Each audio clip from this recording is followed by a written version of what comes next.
Selamat datang di channel Pemuja Malam. Jangan lupa like, share, and subscribe ya. Terima kasih.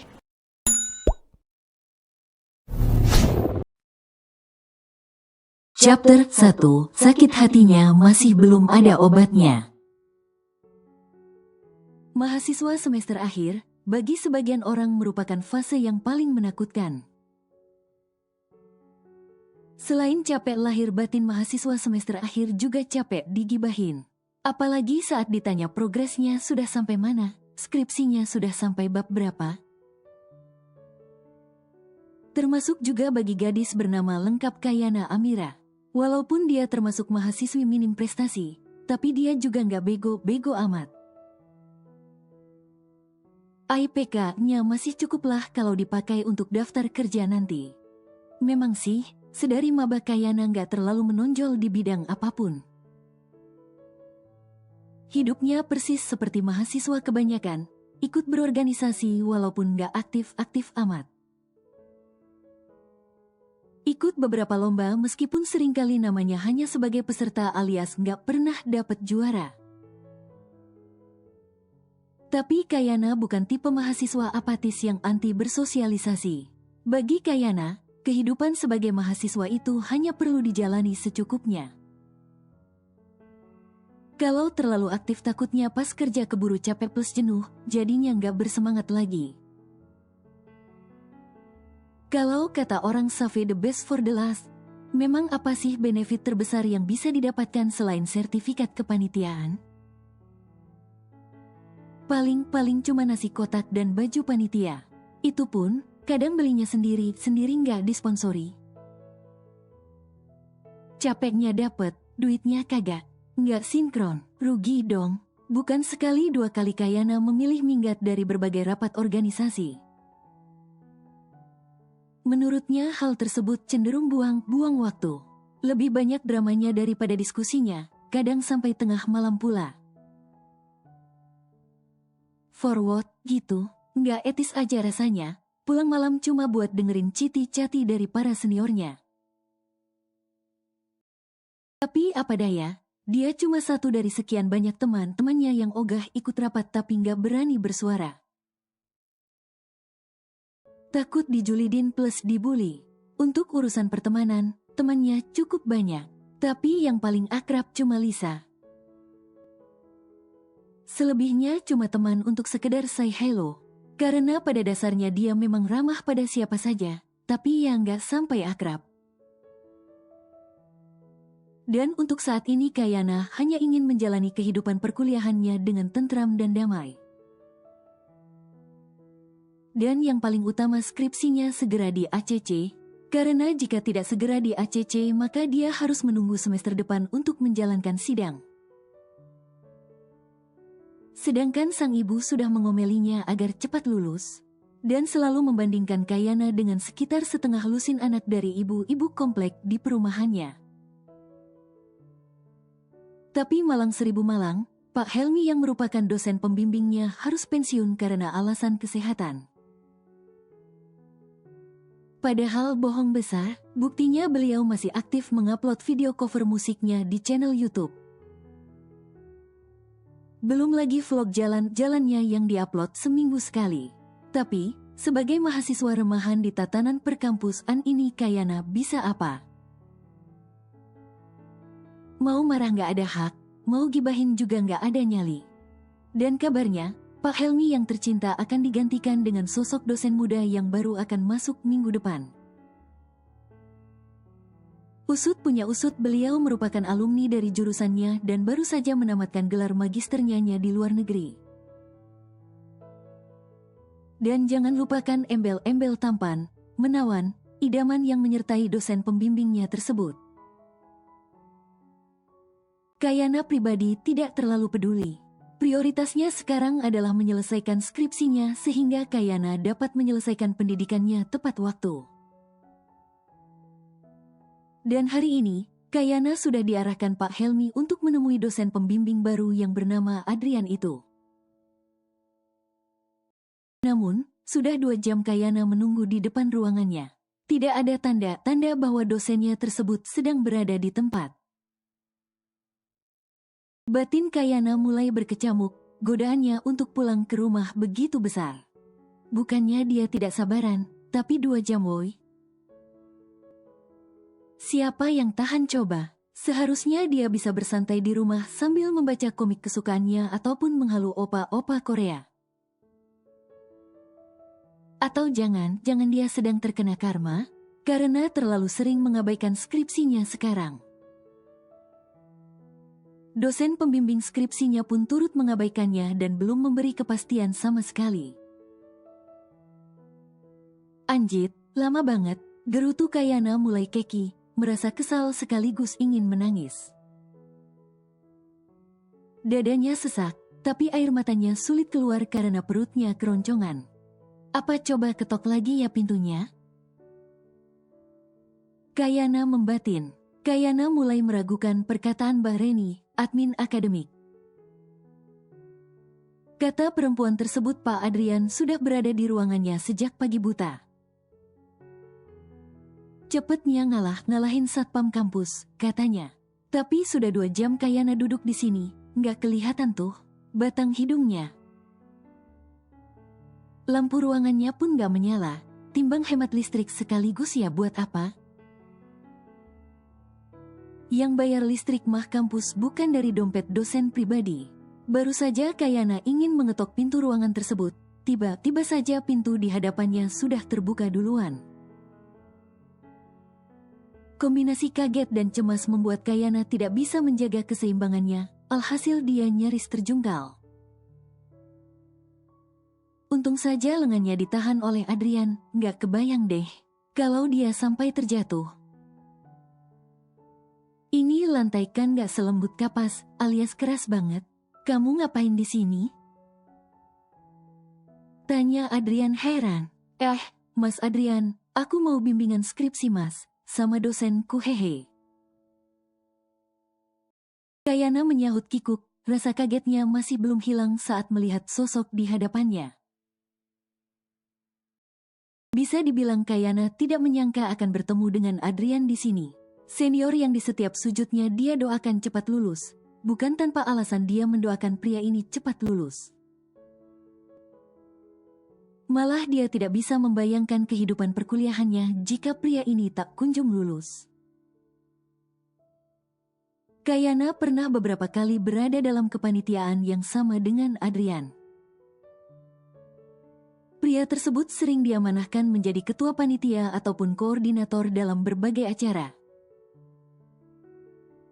Kayana tidak akan pernah lupa bagaimana pria di hadapannya ini pernah mengospeknya dulu. Sampai pagi buta, nggak dikasih tidur. Tapi memang salahnya sih, barangkali pria itu sudah mencapai limitnya. Karena Kayana terlalu sering kaburan dari rapat organisasi. Kalau kata orang, sabar itu ada batasnya dan Adrian sudah mencapai batas itu. Entah apa keperluan seniornya itu di sini, Kayana nggak mau peduli. Setaunya Adrian sudah tamat 3 tahun yang lalu, seharusnya tidak perlu lagi ke kampus. Kecuali ini cowok kerajinan dan masih ingin memantau kegiatan ospek di kampusnya. Nama dosennya siapa? Tanya Adrian kalem. Pak Adrian mas hehe, kebetulan namanya sama kayak mas. By the way, aku izin masuk dulu ya mas. Kayana buru-buru undur diri. Dia nggak tahan berhadapan lama-lama dengan seniornya yang satu ini, takut tensinya kambuh. Apalagi dendam yang lama belum usai, dia jadi gampang sakit hati. Oke, silahkan. Adrian menggeser tubuhnya dan memberikan jalan. Sesampainya di ruangan, Kayana mendapati ruangan tersebut kosong. Akhirnya dia keluar lagi dari ruangan tersebut. Rasanya nggak sopan berlama-lama di dalam ruangan tersebut, sedangnya empunya ruangan sedang tidak berada di tempat. Saat keluar dari ruangan, ternyata seniornya tadi masih berdiri tidak jauh dari ruangan ini. Kayana menimbang-nimbang di dalam hati, antara harus mempertahankan atau menurunkan ego serta gengsinya untuk bertanya pada sang senior. Tapi dipikir-pikir dia ogah juga kalau harus menunggu 2 jam lagi. Gak apa-apalah ya, kata pepatah malu bertanya sesat di jalan. Mas, mau nanya dong, lihat Pak Adrian gak mas? Tanya Kayana sopan dengan intonasi suara yang sengaja dilembut-lembutkan. Masih terbawa trauma pasca ospeknya dulu. Gak tahu tuh, kenapa nanya ke saya? Sahut Adrian jutek, tuh kan masih belum berubah. Fiksi ini cowok masih punya dendam ke Sumat. Oh, oke deh mas, thanks infonya. Sahut Kayana datar lalu berjalan menjauhi Adrian. Mau nanya kemana lagi? Pak Adriannya sudah berdiri di depan kamu loh dari tadi. Ucap Adrian sewot. Hah, maksudnya mas? Kayana mendadak tulalit. Saya Pak Adrian yang kamu cari-cari Kayana. Sudah jadi mahasiswa tingkat akhir sepertinya kamu masih belum berubah ya, cek siksek. Ujar Adrian dengan nada mengejek. Bagai mendengar petir di siang bolong, jantungnya serasa turun ke mata kaki. Jadi, Pak Adrian yang selama ini dibicarakan seantero kampus itu adalah Adrian Pramudia. Bagaimana bisa hal ini terjadi? Ada banyak orang bernama Adrian di muka bumi, tapi kenapa harus Adrian Pramudia? Tuhan, tolong sadarkan Kayana dari mimpi buruknya saat ini juga. Dia benar-benar menyesali segala perbuatan buruknya di masa lalu, jika dia pantas mendapatkan karma. Maka berikan dalam bentuk lainnya, tidak harus ini. Kenapa diem? Gak suka kalau saya jadi dosen pembimbing kamu? Tanya Adrian sinis. Kayana langsung pucat pasi. Speechless. Please deh, prank semesta kali ini bener-bener gak lucu.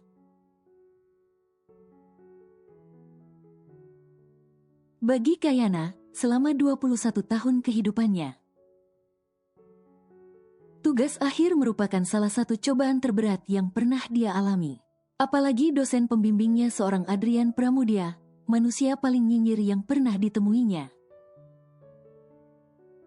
Seharusnya pria tersebut mendapat penghargaan Guinness World Record sebagai manusia paling menyebalkan di muka bumi. Bukannya dia membenci Adrian, tapi semua ini tidak akan jadi rumit. Kalau Kayana tidak menyatakan perasaannya dengan polos kepada Adrian 3 tahun lalu. Dan dia ditolak mentah-mentah saat itu juga. Kayana masih sering sakit hati saat teringat momen tersebut. Rasanya sangat memalukan bahkan untuk sekedar dikenang. Pertama kali menyatakan perasaan pada pria dan langsung ditolak mentah-mentah begitu saja. Ibarat sudah jatuh bukan cuma tertimpa tangga saja tapi juga tertimpa bangunannya sekalian. Menyebalkan. Lalu besoknya, saat sedang rapat besar, dia malah diospek habis-habisan oleh Adrian karena sering minggat dari rapat kepanitiaan. Ya kali orang abis patah hati bisa kembali ceria seperti sedia kala. Nggak punya hati itu orang. Seolah miliki dendam terselubung pria tersebut mengospeknya sampai tengah malam. Dan menyuruh Kayana menulis sampai 10 lembar kertas hifz. Bahwa dia berjanji untuk mengikuti seluruh kegiatan kepanitiaan. Bertanggung jawab serta amanah sebagai anggota divisi tersebut. Sampai detik ini, Kayana masih bingung kenapa Adrian sampai menolaknya mentah-mentah. Padahal kalau disandingkan dengan para artis ataupun selebgram yang sedang hits saat ini, ya pasti dia kalah sih. Tapi rasanya dia nggak sejelek itu juga. Bahkan banyak yang menyatakan perasaannya pada Kayana, namun tentunya Adrian nggak masuk hitungan. Barangkali selama ini dia kurang tebar pesona, jadi sekalinya suka langsung ditolak mentah-mentah. Sakit hati plus malu, rasanya nggak lagi dia mau bertatapan muka sama itu orang. Tapi kalau sudah ditunjuk sebagai dosen pembimbing begini, gimana mau menghindar? Mungkin, ini merupakan karma baginya. Karena sering menolak orang yang mendekatinya dengan alasan ingin fokus kuliah, padahal bohong besar. Dianya aja yang gak demen. Kalau kata Lisa, cinta itu sama kayak kentut. Kalau dilepas di saat yang tepat, rasanya nyaman. Tapi kalau dipaksa, bikin riwah sendiri, yang ada malah sakit perut. Tentunya bertemu kembali dengan orang yang pernah menolaknya mentah-mentah menjadi pengalaman yang kurang menyenangkan bagi Kayana dan semenjak dia menyatakan perasaannya. Kayana selalu berusaha menghindari pria tersebut. Setiap kali berpapasan dengan Adrian, dia langsung kopslay jadi orang paling sibuk sedunia. Gak mau repot-repot untuk sekedar melirik. Biarpun mau dikata kurang ajar, sakit hatinya masih belum ada obatnya. Masih perih plus nyesek kalau diingat-ingat. Dari skala 1-100, maka ketidakinginannya untuk bertemu dengan Adrian lagi berada pada skala 101. Bahkan, saat kuliah dulu saking tidak inginnya berpapasan dengan Adrian dia sampai rela memutari gedung perkuliahan. Meskipun luasnya setengah lapangan bola dan dia bukan tipe orang yang doyan amat berolahraga. Semua itu sampai dia lakukan demi menghindari makhluk Tuhan bernama Adrian. Usahanya memang gak kaleng-kaleng demi menyelamatkan harga dirinya. Kayana pun masih bingung kenapa dia sampai berani menyatakan perasaannya tanpa persiapan. Namun saat itu dia hanya merasa yakin bahwa perasaannya tidak akan ditolak. Pria itu juga menunjukkan sinyal yang sama dan bersikap baik serta perhatian pada Kayana. Sudah dibuat berharap, tahu-taunya ditolak. Apa nggak sakit hati? Kai, lo harus tahu betapa apesnya gue hari ini. Tiba-tiba saja Lisa, sahabatnya, yang tiap berbicara suaranya 11-12 dengan toa masjid di sebelah rumahnya itu duduk di sampingnya. Kayana nyaris mengumpat, karena lagi-lagi perempuan di sebelahnya ini nggak bisa mengatur pita suaranya. Hal yang seharusnya menjadi rahasia, seringkali menjadi nggak rahasia lagi karena perempuan di sebelahnya ini. Orang-orang sudah kebagian spoiler duluan. Ada apa lagi kali ini? Lo diputusin pacar? Atau lo balikan lagi sama mantan? Kayana menyahut malas. Anjay itu mah nyumpahin. Sungut Lisa kemudian seenaknya menyeruput es jeruk milik Kayana. Kayana langsung melotot. Gue masih belum minum loh ya. Enak banget lo, curi start duluan, balikin sini. Omelnya judes. Kayana menggeram saat menyadari es jeruk favoritnya tinggal seperempat. Ini cewek memang paling gak bisa dikasih hati. Kalau sisa seperempat begini, dia dapat apa? Es batunya doang, itu pun belum cair. Ya elah pelit banget, beli lagi sana. Kayak gak mampu beli es jeruk aja. Balas Lisa kayak orang gak tahu diri. Yang ngambil es jeruknya duluan siapa coba? Tak lama kemudian, tangan wanita tersebut juga menyomot kentang goreng miliknya. Nggak tanggung-tanggung banyaknya. Ibarat masuk ke rumah orang langsung berlagak jadi tuan rumah padahal cuma tamu yang nggak diundang. Ngaca deh Liz, yang minta-minta siapa yang memberi siapa. Kayana hanya mengelus dada, kalau nggak ingat dia susah punya teman baru. Udah dia buang ini cewek ke dalam empang, beneran, punya sahabat nggak ada sopan-sopannya. Sorry ya, entar deh gue traktir kapan-kapan. Kalau sekarang lagi bokek. Itu janji lo udah dari kapan tahun coba, udah basi. Seru Kayana. Ibarat buka berita di Facebook, dia selalu kemakan hoaks. Udah basi, kemarin David ulang tahun, sebagai pacar yang baik gue harus beliin kado dong. Siapa lagi David, cowok yang Lisa kenal di Paul, cowok yang bawa Pajero Sport, atau cowok yang katanya cucu pejabat itu? David mana lagi? David Beckham? Sindir Kayana pedas. Lisa cuma menyengir. Great, artinya pacar baru. Kayana sudah kehabisan energi untuk menceramahi Lisa. Yang kalau sudah berhubungan dengan cinta bucin yang minta ampun, ini cewek auto buta mata tuli telinga. Percuma diceramahin, ditegur sama malaikat juga gak bakalan sadar. Saking keras kepalanya. Belum lagi dia selalu memacari para abek tanggung dan menafkahi kehidupan pacarnya. Emang udah kaya banget sampai mampu nafkahin orang lain? Sahabatnya ini tipe orang yang mudah jatuh cinta hanya dengan melihat fisik semata. Kalau sudah ganteng mau sifatnya seburuk apapun langsung diabaikan. Pecinta red flag emang ini orang. Kayana juga gampang suka sih sama orang, tapi nggak sebodoh Lisa juga. Cowok yang materainya setengah mampus pun dipacarin. Logikanya anjlok sampai dasar samudra kalau sudah berhubungan dengan cinta. Dan belajar dari hal tersebut, Kayana jadi menaikkan standarnya dalam mencari pria. Gak perlu ganteng, ganteng banget, yang penting berduit dan bisa menafkahinya. Memangnya lambung bisa terisi penuh jika calon suami ataupun pacarnya di masa depan cuma model ganteng?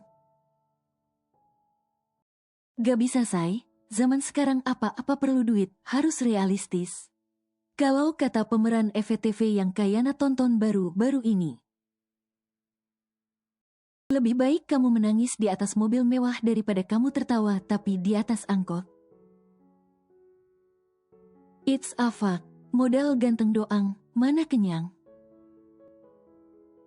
Semesta memang sebaik itu, untuk melatih kesabarannya hingga mencapai batas tiada taraf.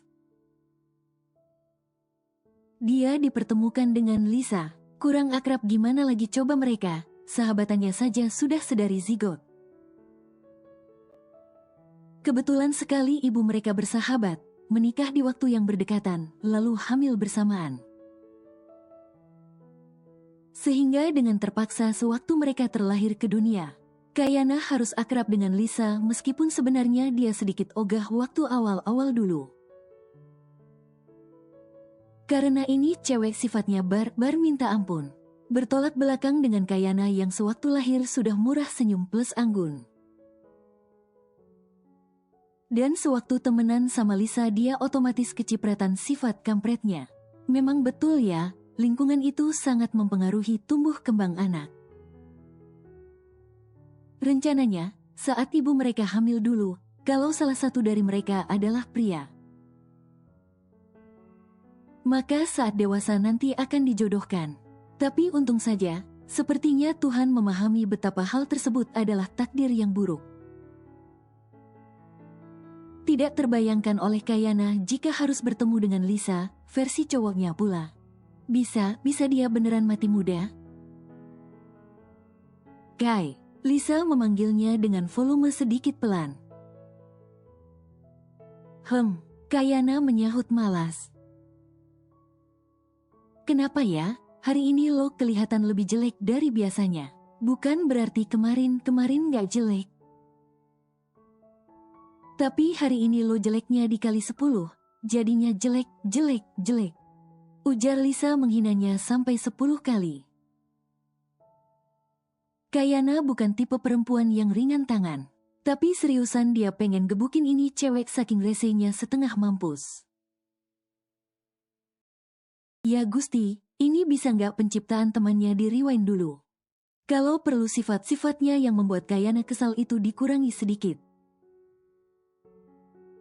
Dihilangkan juga gak apa-apa. Kayana cuma melirik Lisa tajam, malas menanggapi karena takut membuang-buang energi. Hari ini dia beneran kehilangan mood setelah bertemu dengan Adrian beberapa hari yang lalu. Sosok senior yang paling dia hindari semasa kuliah, enggak deng. Selama menempuh jenjang pendidikan malah. Dan sekarang mereka malah dipertemukan lagi, dengan status yang cukup berbeda. Kalau dulu senior, junior, sekarang jadi dosen mahasiswa bimbingan. Tapi tetap aja sih, kasta Kayana selalu yang terendah?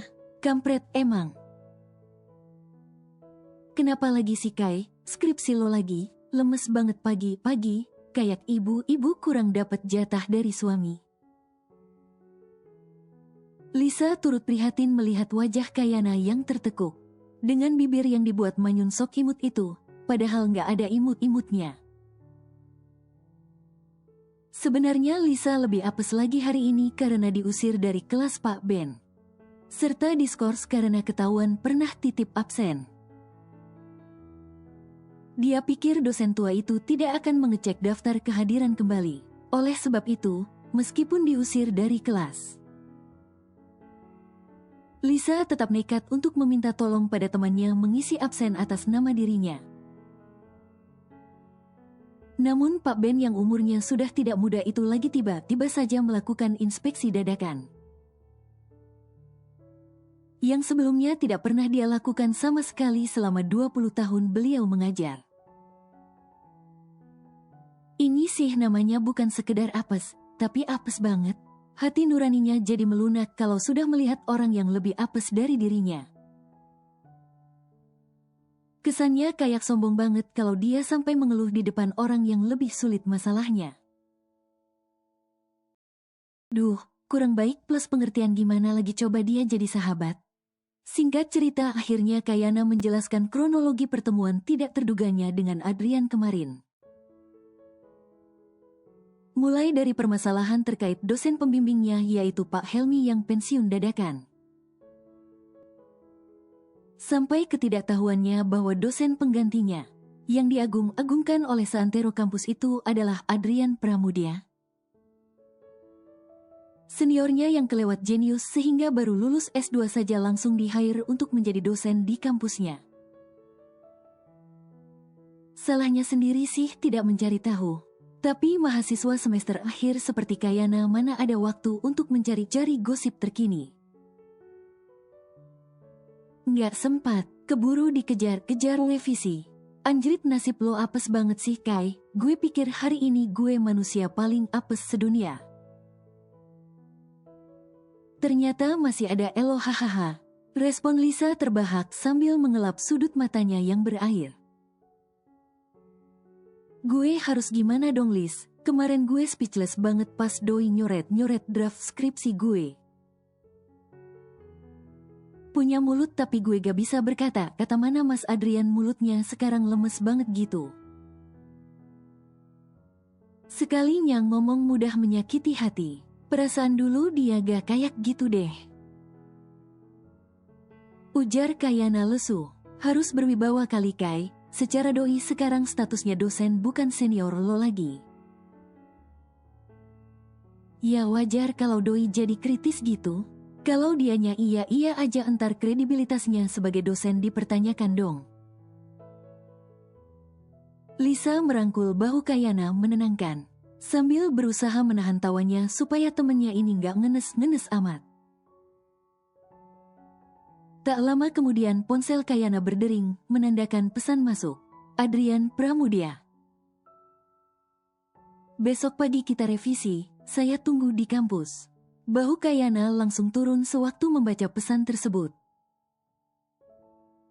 Please deh, ini sudah revisi ke-13, ini cowok emang doyan revisi apa gimana? Kenapa tuh muka masem lagi? Tanya Lisa. Disuruh revisi lagi, capek gue lama-lama. Kejam banget itu orang, sahut Kayana manyun. Perfeksionis itu doi orangnya, yang sabar ya. Demi kebaikan Elo juga kan? Ujar Lisa menyemangati. Tapi nggak gini juga kali Lis, kalau diribetin mulu gue kapan tamatnya? Beneran deh, gue pengen nikah. Ucap Kayana kesal. Meskipun masih muda, agaknya Adrian lupa kalau ini merupakan revisi yang ke-13 kalinya. Laptopnya saja sudah bosan karena terlalu lama dipantengi. Dan Adrian seharusnya paham kalau revisian itu juga ada batasnya. 13 kali, untung saja stok kesabaran Kayana itu banyak. Kalau sedikit mungkin saat ini dia langsung minta dicarikan jodoh saja pada ibunya. Setiap Kayana mengirim draft skripsinya. Secepat kilat Adrian membalas emailnya dilengkapi dengan komentar nyinyir khas pria tersebut. Kok bab satunya banyak yang ngawur sih? Gimana saya mau baca bab selanjutnya kalau bagian latar belakangnya saja nggak menarik? Balasan dari pria itu singkat padat dan amat kejam. Bisa-bisanya dia menuduh hasil dari Sleepless Night Kayana ngawur belaka. Penjaga perpustakaan saja sampai bosan harus mengusir Kayana setiap harinya. Karena wanita itu selalu berada di perpustakaan sampai jam kampus berakhir. Kayana itu serius tahu saat mengerjakan skripsi, mana mungkin dia main-main. Adrian Pramudia. Revisinya sudah sampai mana? Kirim ke saya.